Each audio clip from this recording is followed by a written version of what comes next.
26 এপ্ৰিল দেওবাৰে মঠঘৰীয়াত ভয়ংকৰ পথ দুৰ্ঘটনা। দুৰ্ঘটনাগ্ৰস্ত ছুইফ্টখনত আছিল 3গৰাকী যুৱতী, এজন যুৱক।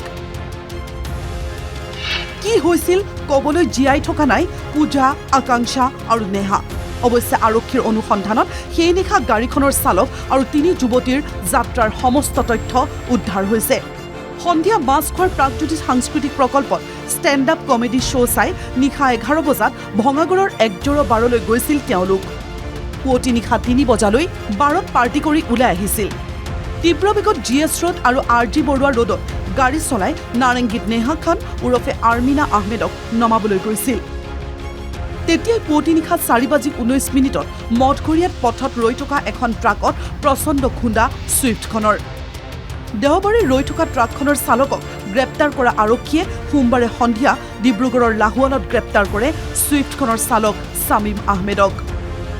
সম্প্ৰতি 4 দিনৰ বাবে নুনমাটিৰ যান-বাহন আৰক্ষীৰ জিম্মাত আছে আগৰতলাৰ যুৱক ছামিম আহমেদ। কিন্তু ছামিমক আদালতত হাজিৰ কৰাৰ পাছতে উত্থাপিত হৈছিল এটা গুৰুত্বপূৰ্ণ প্ৰশ্ন। ছামিম আহমেদে চলাইছিল নে ছুইফ্টখন? জাষ্ট এটা কথা কম যে মানুহ এটা গাড়ীত আছিলেও নাছিলে সেইটো আমি নাজানো, হয় না? ছামিম আছিলে নাছিলে আমি নাজানো।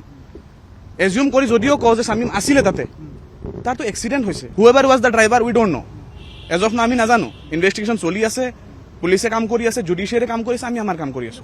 এতিয়ালৈকে আমি এতিয়াও চিয়ৰ নহয় যে ড্ৰাইভাৰটো কোন হয়, তেখেতে আছিল নে নাই এইটোতো চিয়ৰ নহয়। সেইটো চাওক, পুলিচে ইনভেষ্টিগেট কৰি আছে, এইটো মেটাৰটো ওলাব।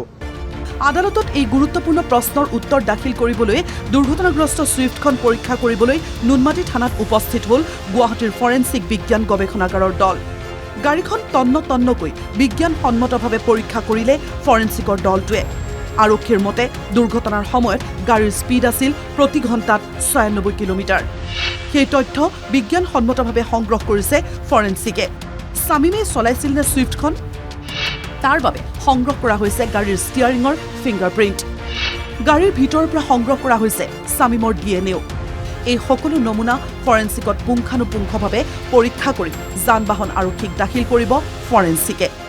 ফৰেনচিকৰ দল আহি উপস্থিত হৈছে আৰু ফৰেনচিকৰ দলে তন্নতন্নকৈ নমুনা সংগ্ৰহ কৰিছে। মই কিছু দূৰৰ পৰা দৰ্শকসকলক দেখাবলৈ চেষ্টা কৰিছোঁ। চাওক, এনেদৰেই তেওঁলোকে এই যিখন বাহন, এই বাহনখনৰ নমুনা সংগ্ৰহ কৰিছে। সমান্তৰালকৈ ছামিম আহমেদ যিগৰাকী চালক আছিল বাহনখনৰ, এই চালকগৰাকীকো বৰ্তমান সময়ত আৰক্ষীয়ে সোধা পোছা অব্যাহত ৰাখিছে।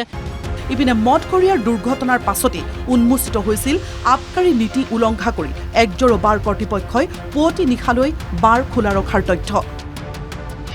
একজোৰৰ মালিক দীপাংকৰ শৰ্মা নামৰ এজন ব্যৱসায়ী। নিশা 12:30 বজাত বাৰ বন্ধ কৰাৰ নিয়ম, কিন্তু দেওবাৰে পুৱতি নিশা প্ৰায় 4 বজালৈ খোলা আছিল একজোৰ বাৰ। এই তথ্য উন্মোচিত হোৱাৰ পাছতেই বাৰখনৰ বিৰুদ্ধে কঠোৰ ব্যৱস্থা গ্ৰহণ কৰিছে কামৰূপ মেট্ৰ' প্ৰশাসন আৰু আবকাৰী বিভাগে। সাময়িকভাৱে বাতিল কৰা হৈছে একজোৰ বাৰৰ লাইচেন্স। পৰৱৰ্তী নিৰ্দেশ নিদিয়ালৈ বাহাল থাকিব আবকাৰী বিভাগৰ এই সিদ্ধান্ত। 15 দিনৰ ভিতৰত আবকাৰী বিভাগ, জিলা প্ৰশাসনে গ্ৰহণ কৰিব সিদ্ধান্ত। ভঙাগড়ৰ ৰুদ্ৰাক্স মলৰ ওপৰত থকা এই বাৰখন পূৰ্বেও বিতৰ্কৰ আৱৰ্তত সোমাই পৰিছিল। কিছুদিন পূৰ্বে বাৰৰ ওপৰৰ মহলাৰ পৰা ৰহস্যজনকভাৱে পৰি মৃত্যু হৈছিল এজন লোকৰ। একজোৰ বাৰ এক উদাহৰণহে। মঠঘৰীয়াৰ দুৰ্ঘটনাই একজোৰৰ কাহিনী পোহৰলৈ আনিলে। কিন্তু এনে এক নিয়মেৰে পুৱতি নিশা 3-4 বজালৈ খোলা থাকে গুৱাহাটীৰ কেইবাখনো বাৰ। কেমেৰা পাৰ্চন আশিকৰ সৈতে গুৱাহাটীৰ পৰা কল্পজিৎ শইকীয়াৰ ৰিপৰ্ট, NKTV+।